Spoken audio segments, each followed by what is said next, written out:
તો ગાઈસ આજે તો વરસાદના કારણે પંખો પણ બગડી ગયો. हैं? ये क्या हो गया? તો હેલો ગાઈસ, મેં છોટાઉદેપુર જિલ્લાનો અંકુર બ્લોગર, તો તમારું સ્વાગત છે અમારા મિની વ્લોગમાં. તો ગાઈસ પાછળ આજે તો સવારમાં વરસાદ ચાલુ હતો, પછી ને મેં જેવો વિડીયો સ્ટાર્ટ કર્યો એવો જ બંધ હોતાથી જ વરસાદ.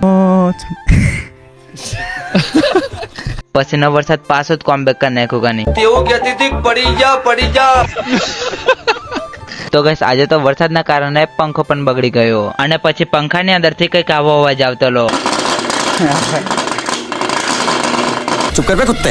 પછી અમારો કાકો પાર પંખો જ ખોલી નાખ્યો અને ચાલને રિપેર કરી એમ કરીને. પછી ને ખબર પડી કે આનું પોખ્યું તૂટી જીનશે એમ અંદર વાળું. તે બી અમે જેમ તેમ જુગાડ કરીને કરી નાખ્યું કમ્પ્લીટ. હવે ચાલુ કરીને દેખીએ કેવો ચાલે છે તે.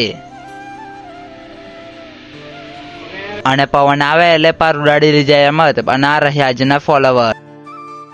તો ગાઈસ તમે પણ ફોલો કરો તો આપણે ઇન્સ્ટા આઈડી વ્લોગમાં આવી જશે ને આ વ્લોગ દેખવા માટે ફોલો અને સબસ્ક્રાઇબ કરી દેજો. મળે પાછા પત્રોડા દે આ વ્લોગ મેં. Bye bye.